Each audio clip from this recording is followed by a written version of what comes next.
الرحمن الرحيم اللهم إنا نسألك علما نافعا ورزقا طيبا وعملا متقبلا اللهم انفعنا بما علمتنا وعلمنا بما ينفعنا وزدنا علما آمين يا الله يا رب العالمين.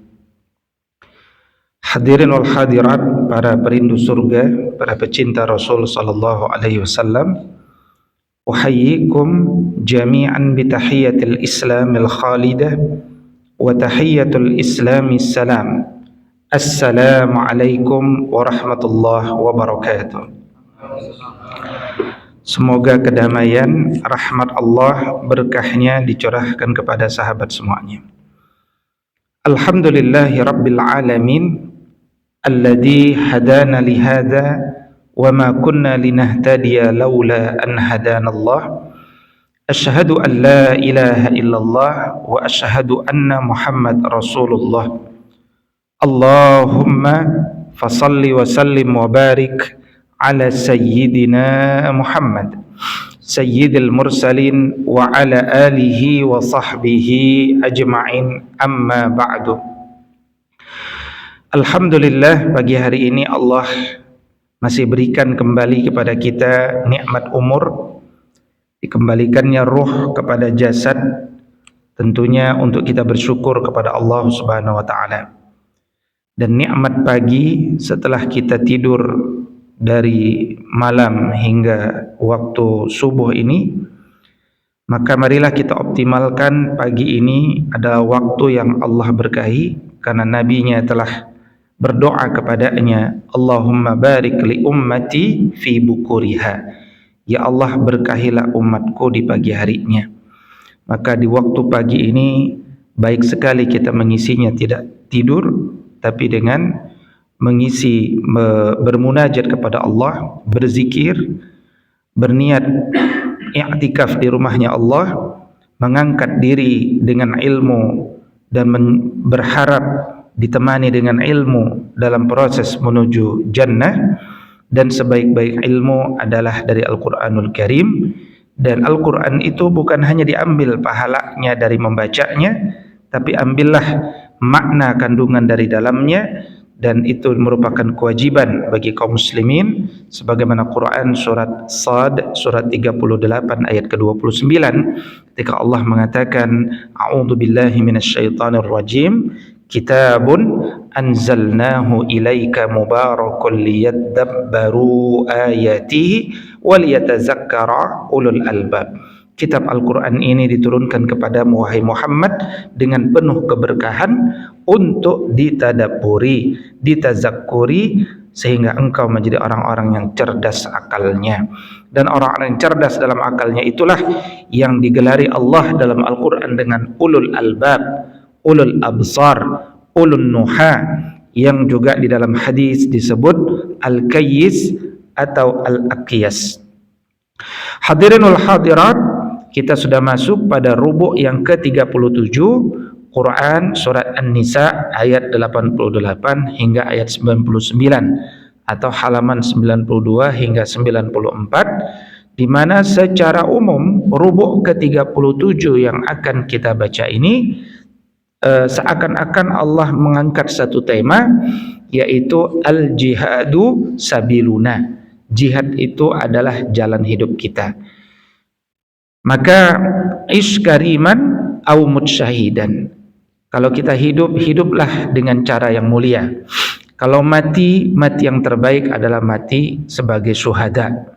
Maka jangan mati dalam kondisi takut dari peperangan dan lari dari medan perang, karena itu adalah di antara kondisi yang buruk dari kaum muslimin. Maka kata Nabi SAW dahulu, siapapun yang tidak pernah rindu mati dalam kondisi syahid di jalan Allah, kata beliau, mata maitatan jahiliyatan, khawatirlah kalian mati dalam kondisi jahiliyah.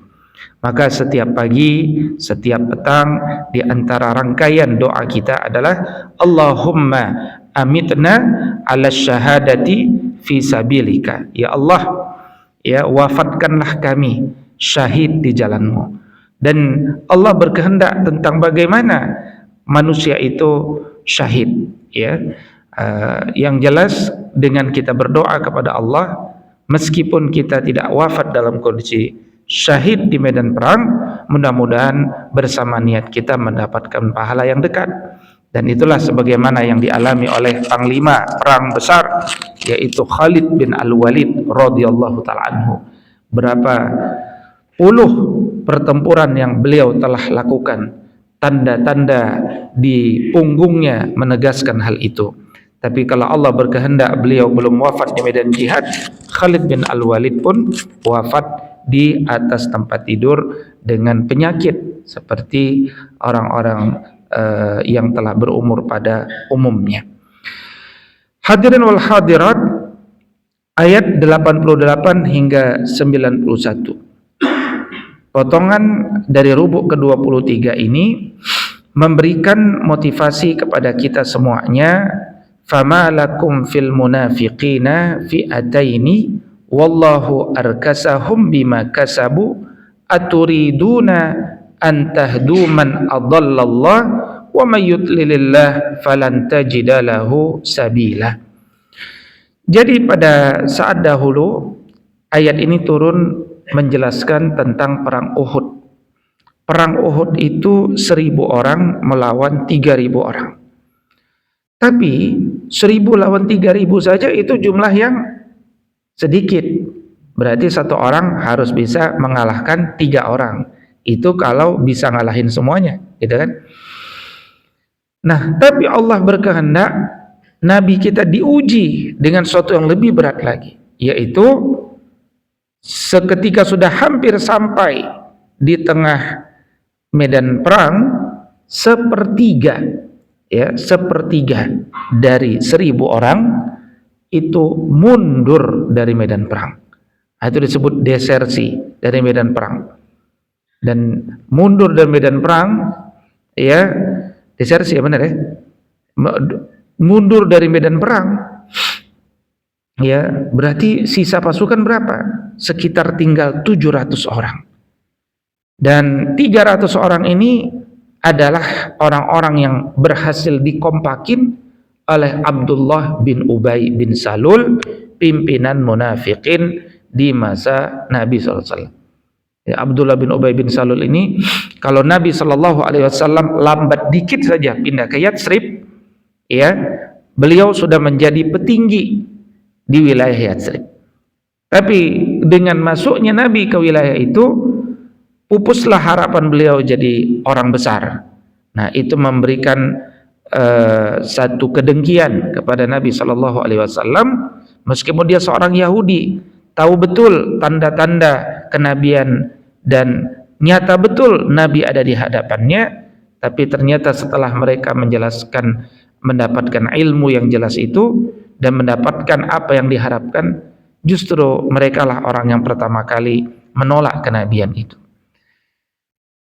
Dari sini kemudian Nabi SAW sedih. Bahkan orang-orang yang lari medan perang itu bisa dibunuh karena itu mengganggu strategi peperangan, ya, tidak taat dan seterusnya. Maka di antara Bani Aus dan Khazraj terjadilah diskusi, terjadi perbedaan pendapat. Ini orang-orang ini mau diapain? Dibiarkan nanti malah jadi penyakit bagi orang-orang yang lain, atau kemudian atau kemudian dibunuh, gitu kan? Jadi sebagian mengatakan sudah biar kita perangin saja dulu. Tapi qadar Allah, Nabi SAW memilih untuk membiarkan mereka. Dan dalam sejarah orang-orang munafik itu tidak ada yang dibunuh oleh Nabi SAW dalam sepanjang sejarah, ya.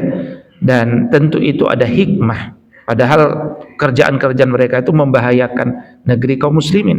Dan kita tahu kan, hal yang paling berat itu adalah dalam kehidupan bernegara itu adalah pengkhianatan. Itu paling berat itu, ya, paling berat. Maka hukuman paling berat dalam fikih itu adalah hukuman bagi orang yang berkhianat dalam menjaga negeri, gitu ya.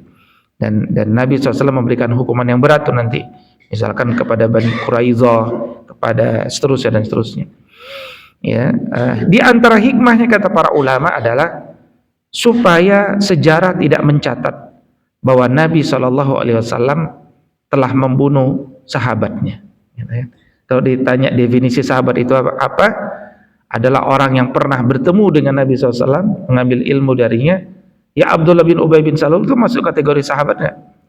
Sahabat, karena hidup bersama Nabi, ya, hidup bersama Nabi dan hadir dalam majelisnya, hadir dalam sholat subuh, ya kan?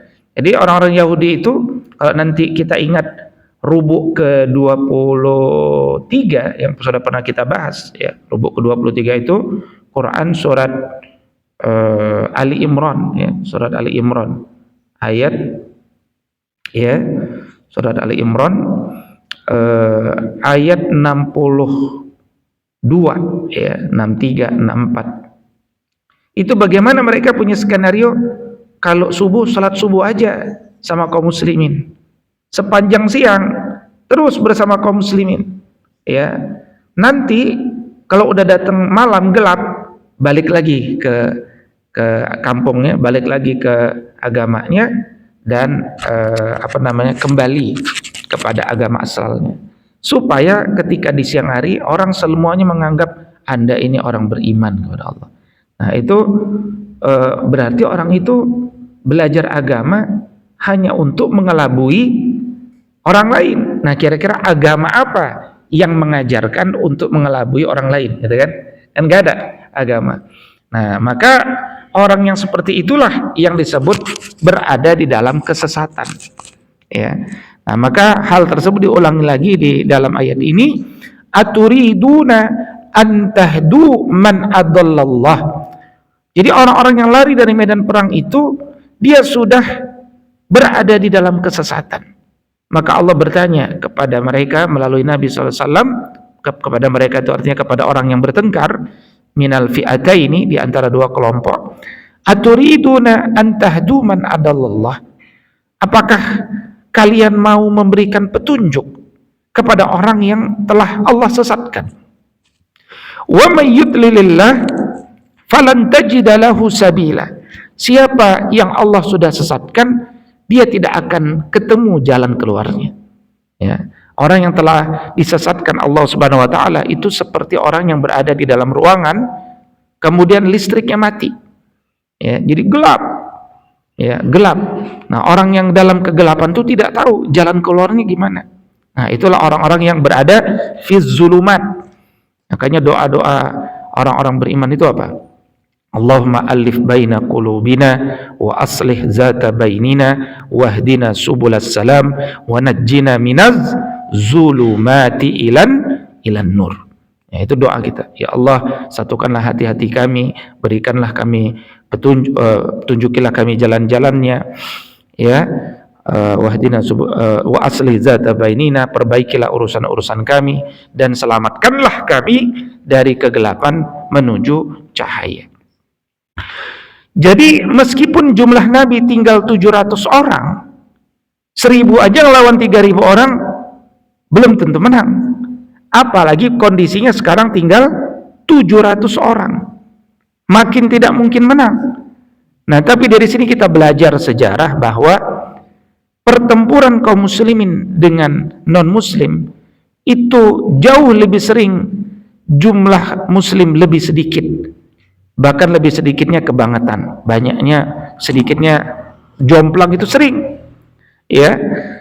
Termasuk 700 lawan 1000. Lalu 700 lawan 1000 udah pasti kalah nih, ya. Daripada sia-sia mati, udah kita mundur saja. Nah, gitu kira-kira kalau sifatnya pecundang, sifatnya itu penakut, ya. Tapi apa yang terjadi? Belum pernah. Sejak zaman perang itu pertama kali disyariatkan di umur Nabi 55 tahun, ya, meskipun ada 1-2 perang-perang kecil sebelum itu, yaitu perang Badar, 313 lawan 1000, betul? Sekarang 1000 lawan 3000, dikurangi lagi jadi 700 lawan 3000. Nanti 3000 lawan 10.000. Nanti 12.000 lawan 200.000. itu Khalid bin Al-Walid itu. Tapi ternyata Masya Allah kita menang. Ya, kita menang. Karena yang menang ini telah membaca ayat Allah Subhanahu wa taala, motivasi yang luar biasa. Kam min fi'atin qalilatin ghalabat fi'atan katsiratan biiznillah. Berapa banyak jumlah yang sedikit mampu mengalahkan jumlah yang banyak dengan izin Allah. Gitu.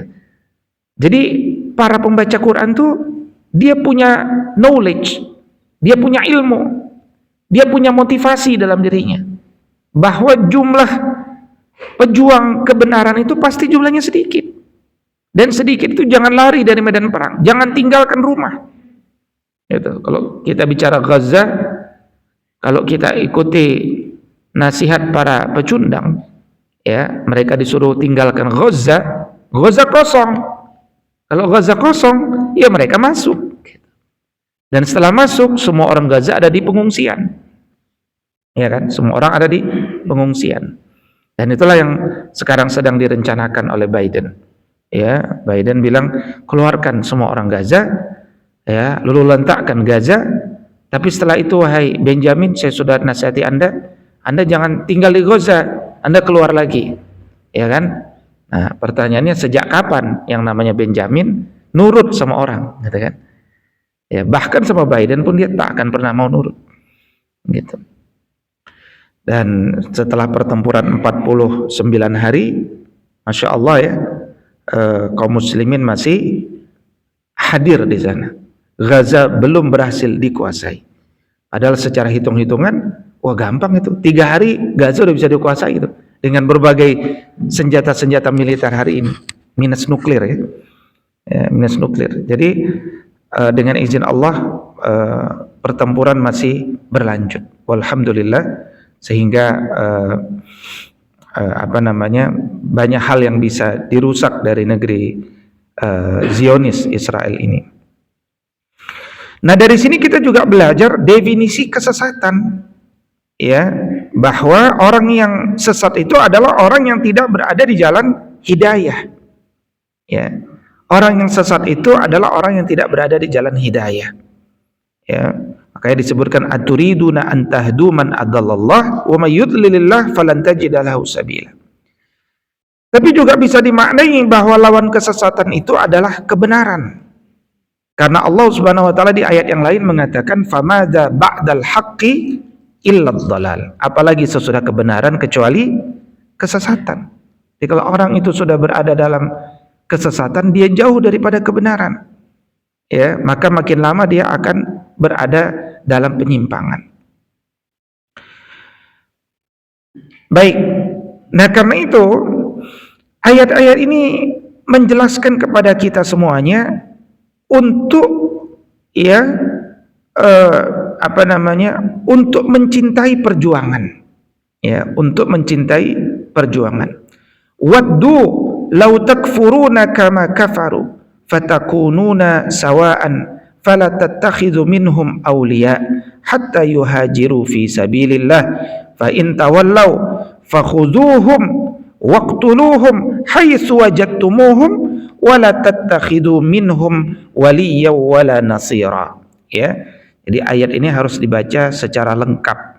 Jadi Allah Subhanahu wa taala mengatakan fa in tawallaw fakhuduhum waqtuluhum haitsu wajadtumuhum.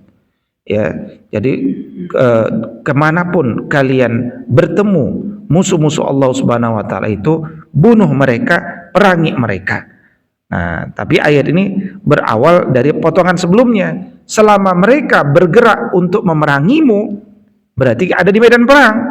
Ya, jadi misalkan kalau kita ambil kisah Gaza itu banyak orang mengatakan Singapura mendukung Israel. Kata Singapura, ya karena Gaza memulai perang dulu tanggal 7 Oktober. Nah, maka ini kan kecerdasan yang ditutupi sebenarnya. Dia tahu bukan begitu ya. Jadi Gaza itu bukan memulai penyerangan tanggal 7 Oktober. Gaza itu sedang dalam wilayah pendudukan. Setiap hari terjadi peperangan meskipun skalanya kecil.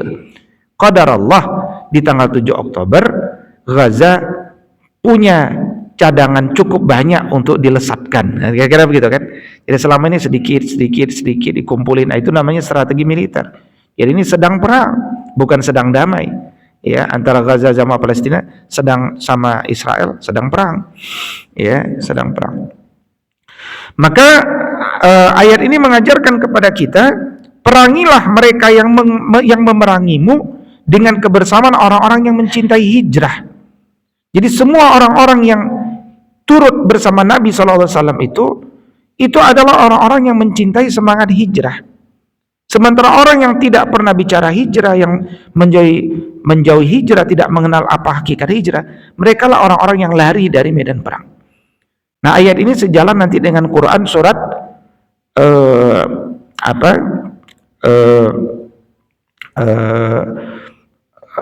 saya lupa suratnya, yaitu ketika Allah Subhanahu wa taala mengatakan ya Quran surat At-Taubah, ya. Allah Subhanahu wa taala mengatakan ya ayyuhalladzina amanu taqullaha wa kunu ma'as sadiqin. Wahai orang-orang beriman, bertakwalah kalian kepada Allah dan teruslah berkumpul dengan circle orang-orang yang jujur kepada Allah Subhanahu wa taala. Nah, sama ayat ini juga mengajarkan berkumpullah terus bersama circle orang-orang yang cinta hijrah gitu. Ya, cinta hijrah. Jadi hijrah itu tidak ada berhentinya. Ya, dulu di zaman Nabi SAW berhasil menaklukkan Fatu Mekah, di antara pidato Nabi yang terkenal di kota Mekah itu apa? Wahai kaum muslimin, la hijrata ba'dal fathi, walakin jihadun wa niyatun. Ya. Jadi wahai saudaraku, sahabatku, tidak ada lagi jihad hari ini. Tidak ada lagi hijrah hari ini, karena Mekah sudah kita kuasai. Artinya Anda jalan dari Yaman sampai ke negeri Syam sekarang aman, tidak ada lagi yang berani mengganggu. Walakin jihadun wa niyatun. Tetapi dua hal ini tidak boleh berhenti, yaitu spirit jihad dan memperbaharui niat. Nah, itu hijrah kita. Jadi hijrah kita itu bagaimana kita terus memperbaharui niat kita setiap harinya, ya. Bagaimana kemudian kita terus berjalan di jalan Allah Subhanahu wa taala, bukan saja dari tempat yang tidak aman ke tempat yang aman, mungkin itu sudah tidak dilakukan, tapi hijrah dari hawa nafsu yang buruk kepada semangat beragama. Nah, itu kan. Nah, makanya di antara pesan Nabi SAW, kita baru pulang dari jihad asghar ila jihad akbar. Kita ini baru pulang dari jihad kecil menuju jihad besar. Apa itu jihad besar itu? Yaitu melawan hawa nafsu. Bahkan orang sedang berjihad di jihad besar pun, kalau dia tidak bisa mengelola hawa nafsunya, dia celaka. Kenapa? Ada orang berjihad hanya karena supaya ingin disebut mujahid, celaka dia. Ya.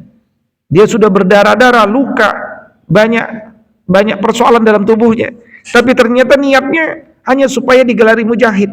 Dia dapat gelar mujahid, tapi dia nggak dapat Allah Subhanahu wa taala. Ya.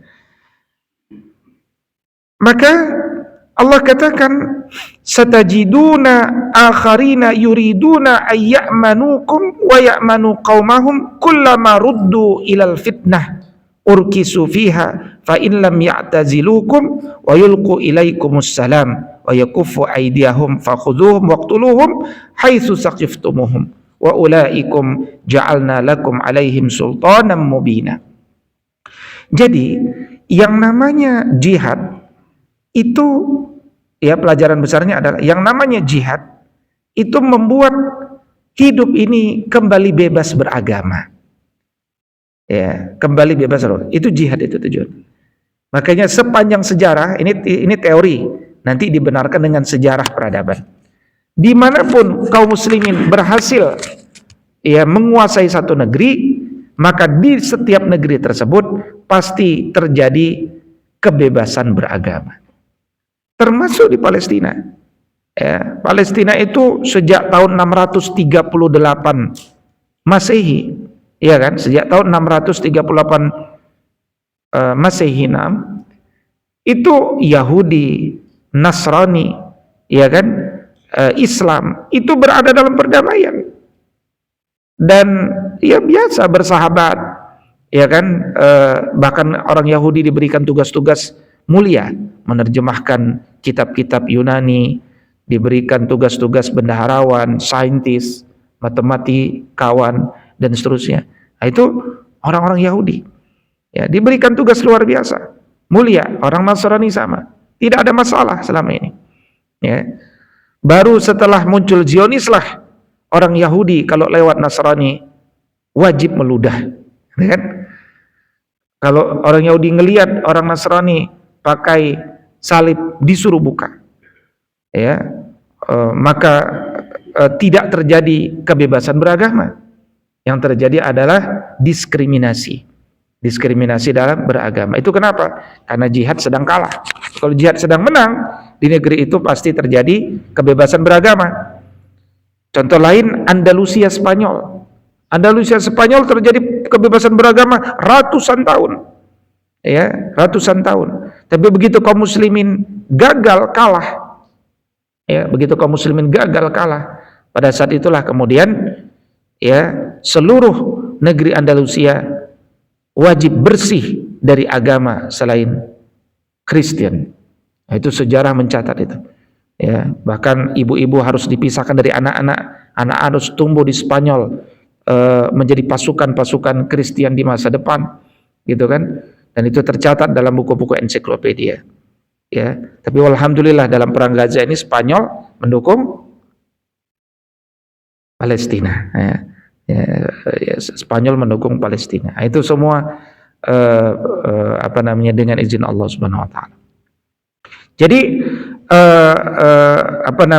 berapa pelajaran yang kita bisa ambil dalam tugas perang itu? Jangan pernah lari dari medan perang. Bahkan dalam Quran surat Al-Anfal, orang-orang yang lari dari medan perang itu hukumannya berat, di sisi Allah saja berat itu. Ya, Allah katakan, ya ayyuhalladzina amanu idza laqitumul ladzina kafaru zahfan fala tuwalluhumul adbar wa man yuwallihim yawma idzin duburahu illa mutaharrifan liqital aw mutahayyizan ila fi'ah faqad ba'a bighadabin minallah wa ma'wahu jahannam wa bi'sal masir. Ya, wa ma'wahum jahannam. Tempat orang yang lari dari medan perang itu jahannam. Ya, wa bi'sal masir, dan itu tempat seburuk-buruk tempat. Kita hanya boleh kelihatan lari dari medan perang kalau niatannya itu untuk strategi perang. Nah, strategi perang. Jadi itu strateginya Khalid bin Al-Walid. Gimana mungkin 12.000 lawan 200.000? Ya udah pasti kalah lah, penyet itu. Tapi tetap namanya orang sedikit itu kreatif minority melawan pasif majority. Dan orang Yahudi pakai itu. Orang Yahudi kan sedikit di dunia ini, tapi bisa memimpin keuangan dunia, dari memimpin keuangan, memimpin ekonomi, memimpin produk, ya kan, sampai kita banyak yang nggak bisa bergantung kecuali dengan Israel. Ya. Kemarin ada sebuah pengajian, ibu-ibu bilang, Ustadz, ini sunlight ini kan produk Israel. Ya, masa kita harus nggak pakai sunlight? Sunlight itu ya enak Ustadz, kalau piring itu pakai sunlight keset dia, gitu kan? Terus saya bilang, luar biasa Bu ya. Sampai sunlight pun, sampai nyuci piring pun kita bergantung sama Israel, gitu kan? Jadi bayangkan kalau 270 juta jiwa ini bergantung sama sunlight, ya kan? Ya, apalah ya indahnya hidup inilah, luar biasa ya. Ya, sikat giginya harus pakai itu, ya kan? Terusnya ya ayamnya harus nggak bisa merek Sabana, harus KFC, ya. Kopinya nggak bisa kopi luwak, ya, harus kopi Starbucks, ya, kira-kira kan. Indah sekali hidup ini memang. Padahal rasa nggak jauh beda, tapi harga jauh beda nggak? Jauh beda, gitu kan? Tapi rasa nggak jauh beda, ya. Tapi harga jauh beda. Nah, tapi bukan itu masalahnya. Masalahnya kita ini sampai sunlight pun, ya harus bergantung, karena itu luar biasa. Meskipun saya baru tahu dari pertanyaan ibu-ibu itu, emang sunlight masuk, Ibu? Iya Ustaz, masuk jelas. Saya pelajari, oh iya masuk. Ya, dari majalah Infobank News, ya. Kalau udah majalah Infobank News yang keluarin, oh ya saya percaya, gitu, ya kan? Ya, majalah kredibel. Jadi jangan lari dari medan perang. Kemudian hidayah dan kesesatan itu hanya datang dari Allah.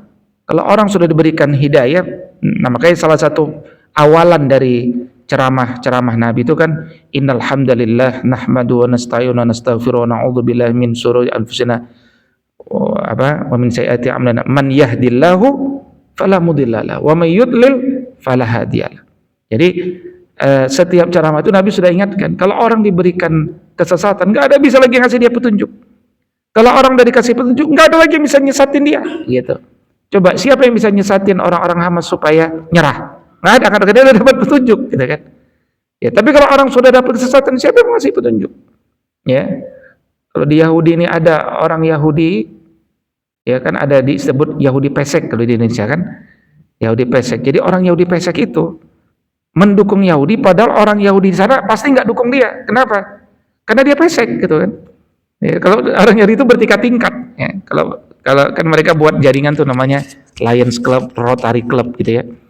Ya, itu deketi disasar. Kalau kita pengen masuk, dilihat dulu Anda jabatannya apa. Wali kota bukan, gubernur bukan, presiden bukan. Kalau enggak Anda nggak bisa masuk Rotary Club, Lions Club.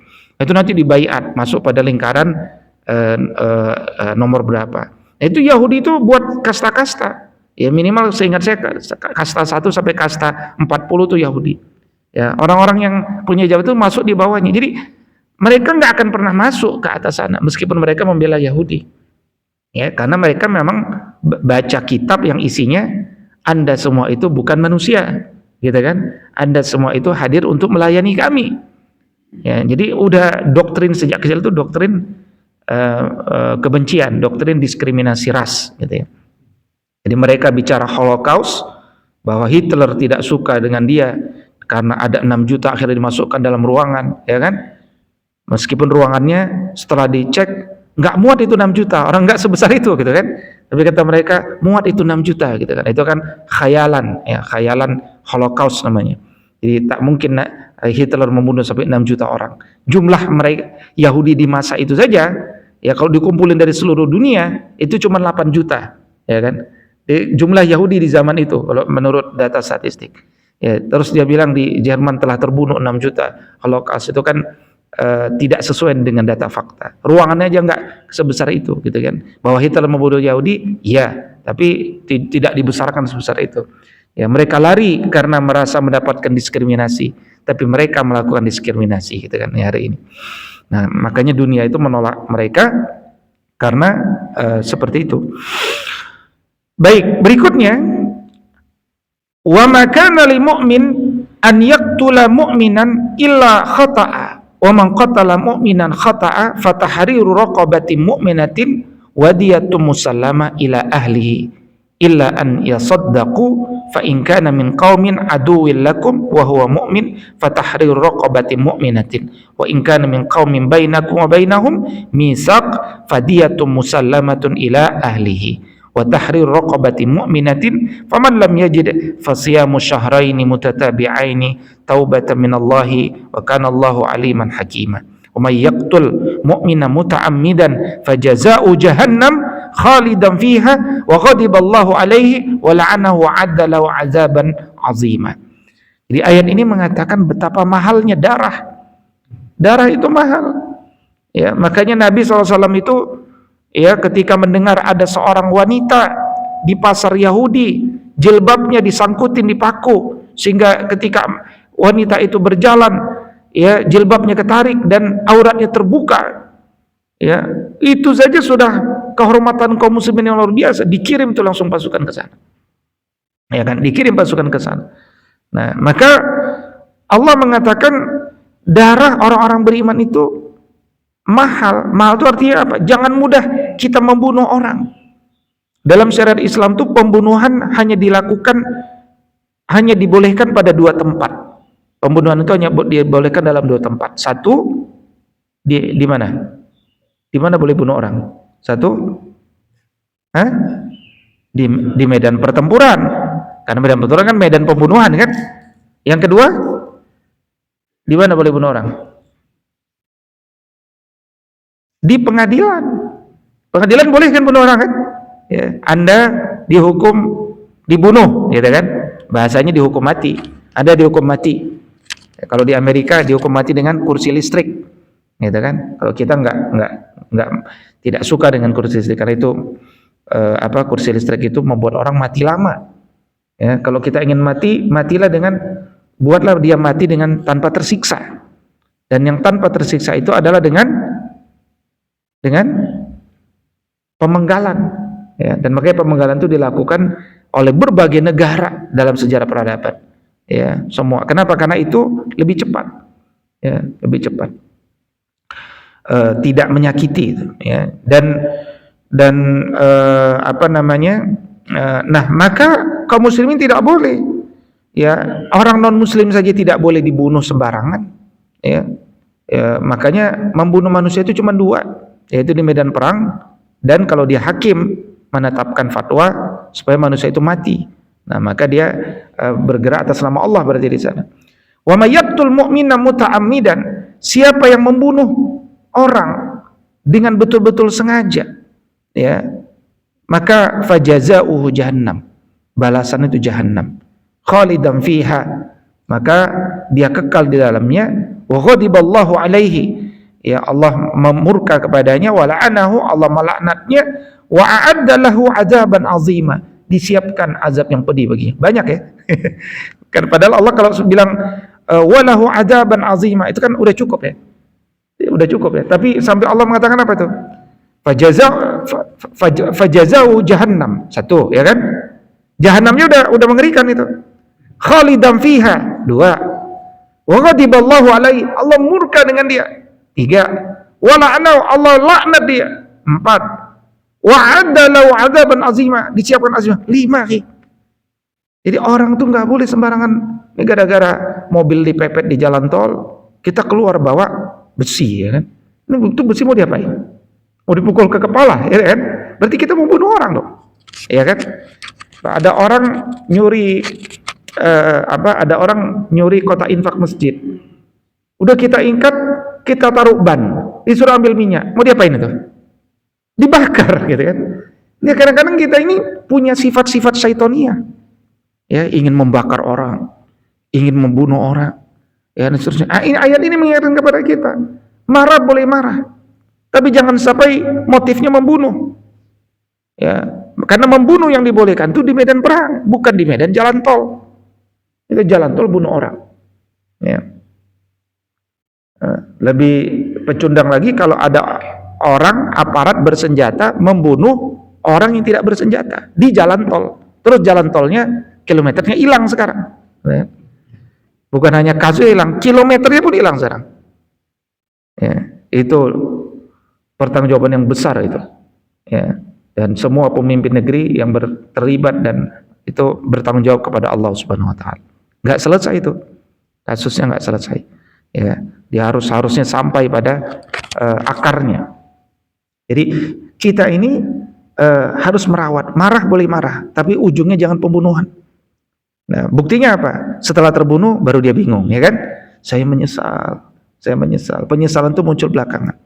Makanya akhirnya kita tuh harus latihan sabar, gitu kan?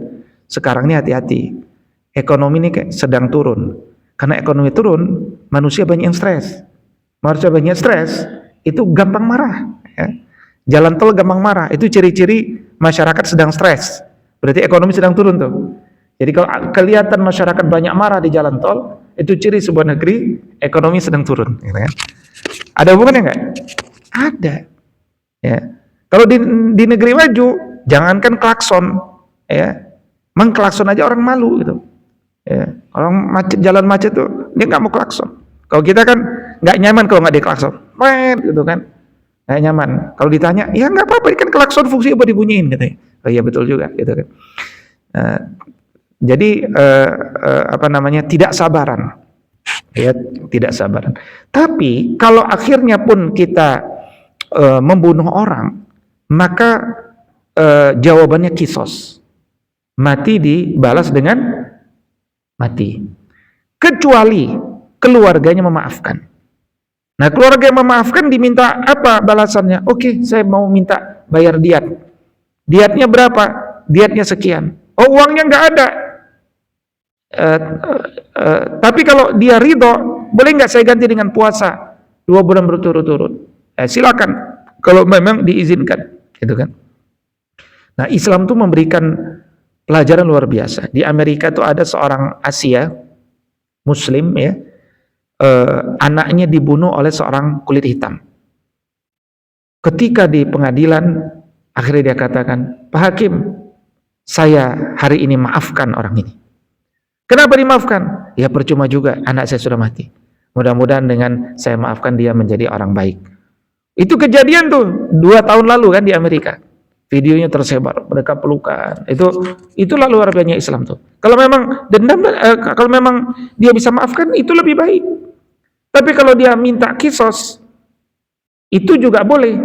Minta diat juga boleh. Banyak pilihan.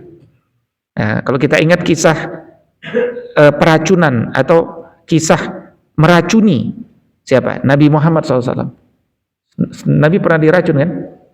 Ya, pernah diracun. Siapa yang meracun? Siapa yang meracun Nabi SAW? Namanya seorang Yahudi, namanya Zainab binti Al-Harits. Ya, Zainab binti Al-Harits. Jadi Zainab binti Al-Harits ini Yahudi.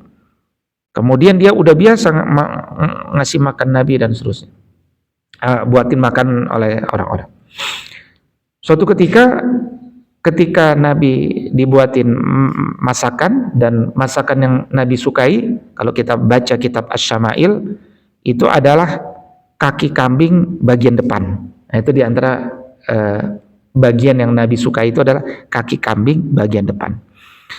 Nah, maka kemudian orang Yahudi datang ke dapur, ya, Nabi Muhammad gini, kamu racunin Nabi ya? Oh, saya nggak mau. Enggak, kamu dapat buang banyak ini, sekian. Oh ya, mau jadinya, gitu kan? Nah, setelah itu Nabi sukanya bagian mana? Dia suka bagian depan. Oke, dilumurin lah daging itu dengan racun sangat banyak. Sisanya dilumurin juga, tapi yang paling banyak tuh racun paling depan itu, tulang bagian depan. Setelah dimakan, setelah siap, Nabi mulai makan. Pas makan, riwayat mengatakan bahwa Nabi mendapatkan informasi, ya, ada yang mengatakan daging itu berbicara, ya, tapi bisa jadi makna kiasan bahwa Nabi mendapatkan informasi bahwa itu racun. Tapi Nabi sudah makan sedikit, ya. Sementara ada sahabatnya Bishr itu makan sampai habis, ya, dari bagian yang dibumbui tapi nggak banyak. Tapi Nabi makan sedikit, tapi bumbu yang paling banyak. Maka Nabi langsung sakit keras, ya, dan meskipun Nabi sudah sembuh, kata Nabi, aku merasa beberapa urat-urat nadiku beberapa putus, ya, artinya semacam satu bahasa, badanku udah nggak enak. Kenapa? Ya karena akibat racun yang sedikit itu. Nah, maka kemudian dipanggillah perempuan itu, Zainab binti Al-Harits. Kenapa engkau kasih racun? Apa jawaban orang Yahudi? Orang Yahudi itu ada aja jawabannya. Dia bilang, saya pengen ngetes Anda itu Nabi apa bukan, gitu. Kalau Nabi, pasti Anda nggak mati. Nah, buktinya Anda nggak mati, berarti Anda Nabi. Nah, ini Yahudi nih. Makanya kalau ada orang masih percaya dengan Israel untuk mentaati resolusi, dengan keluar resolusi ke-39, lah 38 resolusi aja satu pun tak ada yang pernah dilakukan oleh Israel, ya. Resolusi Majelis Umum PBB tak ada harganya, ya. Jadi ngapain lagi kita bicara PBB, nggak ada harganya. 38 nggak keluarin lagi resolusi 39, ya kan itu namanya nggak belajar dari sejarah, ya. Jadi Zainab binti Al-Harits begitu. Akhirnya apa? Dia minta maaf, minta ampun. Nabi pun ngampuni Zainab binti Al-Harits. Ya, Nabi ngampuni. Tapi ahli warisnya Bishr nggak ngampuni Zainab binti Al-Harits, gitu ya. Kami tidak mengampuni. Ya, meskipun Nabi ngampuni, kami ngampuni. Kenapa? Kami mati, Bishr mati. Kami minta kisos. Dikisos juga akhirnya Zainab binti Al-Harits. Tapi bukan karena Nabi kan, ya karena ahli warisnya Bishr. Wafatlah perempuan itu, gitu ya. Ya, wafatlah itu. Baik. Berikutnya di ayat 94, Allah mengatakan, ya ayyuhalladzina amanu idza darabtum fi sabilillah fatabayyanu wa la taqulu liman alqa ilaikumus salam lasta mu'minan tabtaghuna 'aradal hayatid dunya fa indallahi maghanimun katsirah kadzalika kuntum min qabl famannallahu 'alaikum fatabayyanu innallaha kana bima ta'maluna khabira.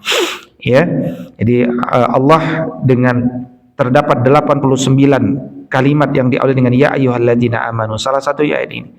Ya, idza darabtum fi sabilillah fatabayyanu wa la taqulu liman alqa ilaikumus salam.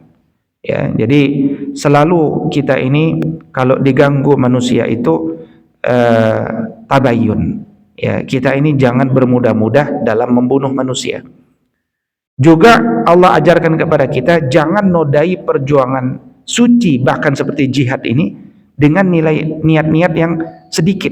Ya, tabtagu na'aradal hayatid dunya. Jangan cari sedikit. Kenapa mau perang? Ya supaya pengen dapat ghanimah. Jangan. Ya, ghanimah itu memang udah hak orang yang menang. Tapi jangan kita berjuang untuk dapat ghanimah. Nanti kita hanya dapat ghanimah, enggak dapat jannah gitu. Ya, enggak dapat jannah. Nah, berikutnya ketika ada perintah jihad itu ada orang yang bersegera, ada orang yang duduk-duduk doang. Nah, Allah mengatakan, la yastawil qa'iduna minal mu'minina ghairi ulid darari wal mujahiduna fi sabilillahi bi amwalihim wa anfusihim. Ya. Tidak sama antara orang yang duduk-duduk dari kalangan orang-orang beriman dengan orang-orang yang bersegera berjihad di jalan Allah. Enggak sama. Ya. Enggak sama. Nah, kita jadi teringat ketika Nabi Musa alaihissalam menyelamatkan Bani Israel dari Mesir, dibawa lagi ke tanah yang dijanjikan, ke Palestina. Ya, pada saat hampir masuk ke Palestina, apa kata kaum Nabi Musa? Wahai Musa, ya qalu ya Musa, wahai Musa, anta wa idzab anta wa rabbuna, pergilah engkau sama Tuhanmu. Ya, kami di sini aja qaidun, kami di sini aja duduk-duduk. Ya, kan kalau engkau sama Allah masuk, engkau pasti menang. Ya, kami enggak berani, orang Palestina besar-besar.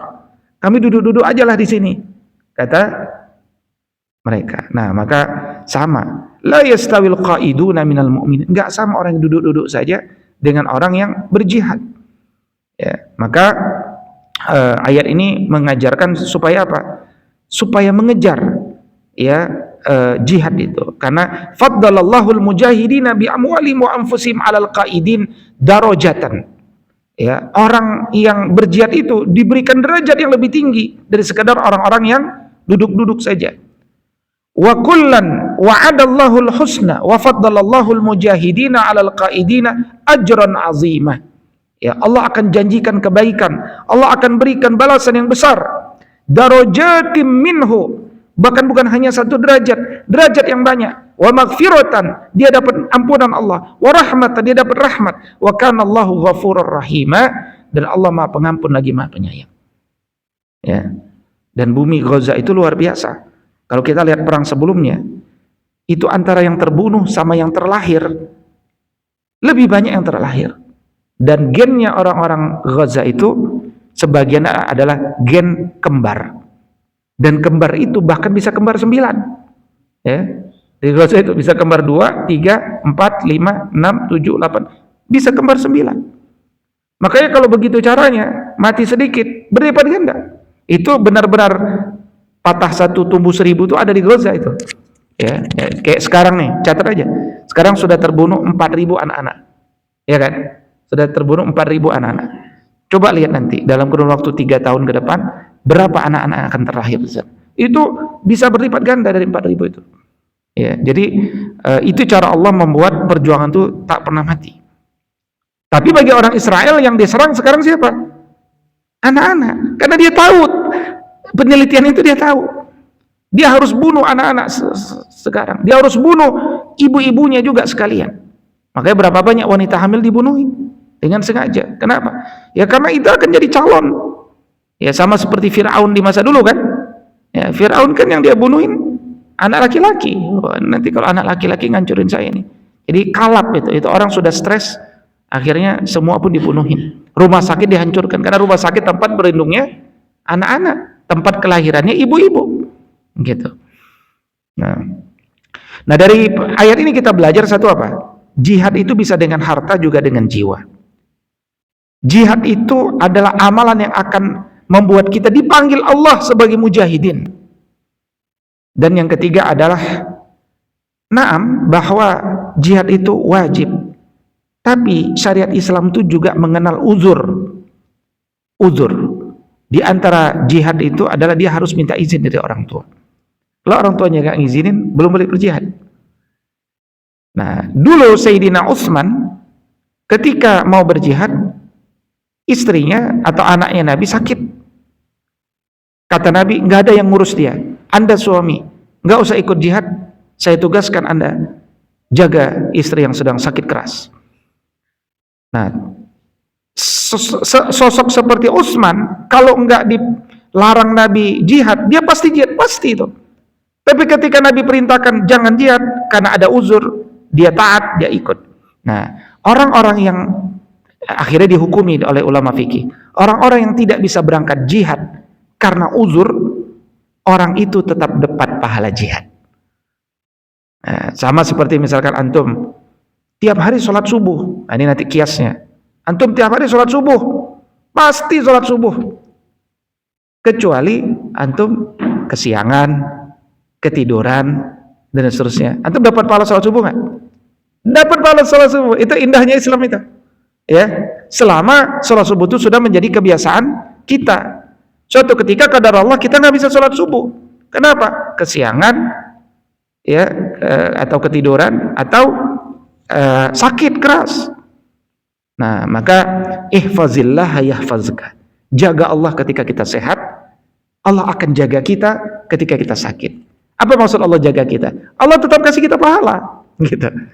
Allah tetap kita kasih pahala. Dan itu keutamaan orang yang terbiasa menjaga. Baik, berikutnya terakhir ya.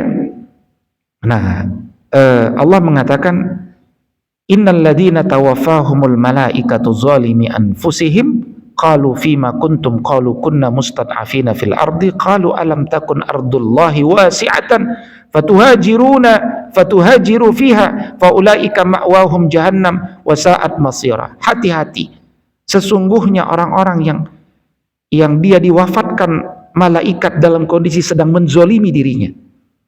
Kalau udah disebut menzolimi dirinya, kalau kita baca ayat menzolimi itu artinya syirik, ya, artinya kita lebih bergantung kepada selain Allah.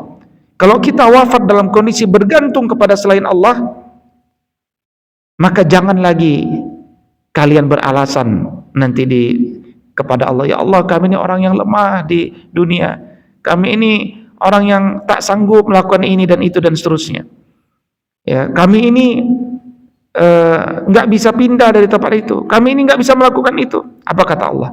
Alam takun ardullahi wasi'ah. Bukankah bumi Allah ini luas? Emang bumi itu cuma Depok doang misalkan? Emang bumi itu cuma Bogor doang? Emang pekerjaan itu cuma di perusahaan Anda doang? Emang sumber maisha itu cuma di sana doang? Hijrah. Kalau Anda melakukan sesuatu yang tidak baik, hijrah. Ini sekarang ada dai namanya Kodenis, ya kan? Kodenis kan? Apa pekerjaannya sebelumnya katanya? Kodenis itu? Oh, nggak ada yang tahu ya? Apa? Penjudi kan? Jadi kalau orang main judi lama, dia nggak punya Allah, dia akan bilang, Ustadz, saya jangan keluar dari pekerjaan ini Ustadz. Nanti saya makan apa? Saya memang udah dari muda judi, kan gitu kira-kira. Pendapatan saya udah tiap hari 2 miliar, nah, kira-kira begitu kan. Jadi itu namanya comfort zone, zona nyaman. Maka Allah ingatkan, alam takun ardullahi wasi'an fatuhajiru fiha. Ya. Kenapa kalian, kalau dalam bahasa yang lain ya, bisa diterjemahkan, kenapa kalian merasa comfort zone?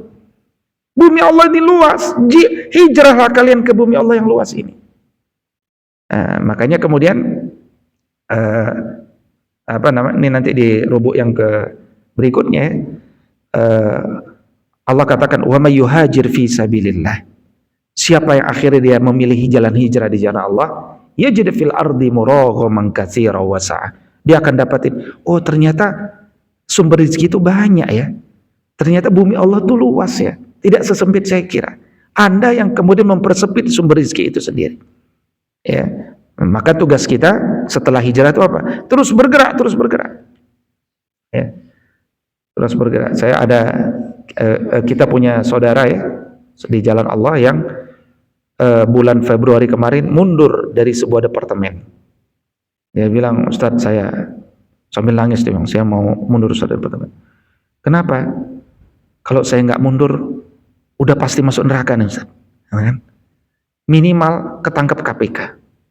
Karena eselonnya tinggi. Ya, sangat tinggi. Ya, tapi tenang Ustaz. Passion saya adalah itu. Insya Allah saya akan memulai itu sejak saya akan mulai, dan 4 tahun lagi saya akan sukses, kata dia. Ya kan? Umurnya berapa? Udah 48 lagi. Udah 48. Di kondisi yang puncak, dia milih hijrah. Ya, karena antum nggak apa-apa hijrah gini, nggak apa-apa Ustaz. Anda memang passionnya bukan di sini. Terus kenapa ente di sini sampai posisi bisa tinggi begitu? Cari ridho orang tua. Karena ibu saya nyuruh di sini. Ya, ibu saya nyuruh di sini. Ya, saya sih nggak mau di sini sejak dulu, tapi ibu saya. Nah, sekarang setelah saya semakin nggak kuat ya, saya sudah minta nasihat sama ibu sudah menyetujui. Nah, yang penting kan ridho ibu. Ibu sudah menyetujui. Dan tak lama dari bulan Februari, ya sejarah mencatat ada persoalan di departemen itu kan. Nah, jadi dan saya melihat keyakinan dari orang itu. Ketika dia saya akan hijrah Ustaz. Insya Allah Ustaz. Ya, selama niatnya karena Allah, dia terus bergerak berjuang. Insya Allah. Ya, sekarang dia udah punya bisnis sesuatu di wilayah sesuatu, gitu kan. Nah, ini satu contoh-contoh yang bumi Allah itu luas, tidak sesempit yang manusia kira. Ya, ini kan sekarang ada lagi orang yang bilang begini. Dia bilang gini, mohon kepada Majelis Ulama Indonesia Pusat, saya ini bekerja di perusahaan Israel, di negara Israel. Kami ini kan butuh makan. Dengan fatwanya Israel, MUI bisa ngasih solusi nggak buat kami, gitu kan?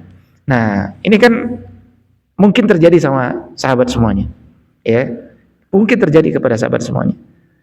Jadi MUI disuruh ngasih solusi kepada orang-orang yang kehilangan pekerjaan karena fatwa itu kan. Kira-kira hal yang sama dulu Bu Risma ini ketika menutup Doli di Surabaya. Ya kan? Itu kan sama aja kalimatnya. Kalau ditutup Doli ini, nanti PSK-nya kerja apa? Bukan hanya PSK, tukang kopinya, tukang parkirnya, ya, tukang korannya, loper korannya, ya kan, tukang semir sepatunya, macam-macam banyak pekerjaan di sana. Nanti mereka makan apa? Nah, itu kan kalimat kemusyrikan itu. Ya, kenapa? Karena hakikat manusia itu tidak akan pernah mau mati sia-sia. Ya, saya misalkan ketika bekerja, tiba-tiba di PHK, kira-kira saya mau mati sia-sia nggak? Enggak kan? Kita punya life untuk tetap hidup, ya kan? Pengen punya life tetap hidup. Apa? Ya saya pasti jualan. Ya, pasti jualan. Ujungnya pasti jualan. Dari jualan nanti akhirnya ada yang ngegojek, ada macam-macam. Orang itu punya daya untuk hidup. Kalau kita bilang sebuah perusahaan ditutup, maka kita pasti akan mati kelaparan. Itu berarti dia menghinakan Allah yang telah menciptakan kita punya daya untuk hidup. Gitu kan? Nah, dan di viral video itu tidak bicara dia kerja di perusahaan mana ya. Tapi saya bagian buat ilustrasi gimana kalau dia bekerja di perusahaan pembuat rudal, ya kan? Bagaimana masa kami harus keluar dari pembuatan rudal gara-gara dia ditembakkan ke Palestina? Kalau enggak nanti keluarga kami makan apa? Nah, kira-kira ya susah. Itu menarik ya, orang-orang seperti itu mental hijrahnya itu kurang. Ketika di zamannya ada orang yang nggak di PHK, nggak diapa-apain, nggak ada fatwa, tetap milih keluar. Kenapa? Karena passion dia bukan di situ, gitu. Dan bisa, gitu. Maka jangan batasi hidup kita seperti berada di dalam sangkar. Maka hijrah itu akan membuat kita lebih baik. Bumi Allah itu luas, tidak sempit yang kita kira. Dan jahanam itu balasan bagi orang yang tidak mau hijrah tanpa uzur syar'i. Dalilnya ayat 97, 98, 99. Kalau dia nggak hijrah, padahal nggak ada uzur syar'i, nanti dia bilang kepada Allah, Qalu kunna mustad'afina fil ard. Ya Allah, kami ini mustad'afina fil ard. Maka ketahuilah nanti Allah akan jawab, alam takun ardullahi wasi'ah. Bukannya bumi Allah itu luas? Fatuhajiru fiha. Kalian dulu bisa kok hijrah di jalan Allah. Kenapa enggak kalian lakukan? Nah, itu nanti susah kan jawabannya. Karena Allah Subhanahu wa taala yang Maha Adil. Baik, 15 menit dari waktu syuruk telah hadir. Kira-kira tugas saya mengantarkan antum lewat 15 menit dari waktu syuruk supaya bisa sholat sholat syuruk, sholat duha di awal waktu, yang insya Allah akan mendapatkan pahala seperti haji dan umrah tamah. Aqulu qouli hadza wa astaghfirullah li wa lakum. Ada yang mau ditanyakan? Tidak ada ya? Mari sama-sama kita tutup dengan doa kafaratul majlis. Subhanakallahumma wa bihamdika asyhadu an la ilaha illa anta astaghfiruka wa atubu ilaik. Al-'afwu minkum. Assalamu alaikum warahmatullahi wabarakatuh.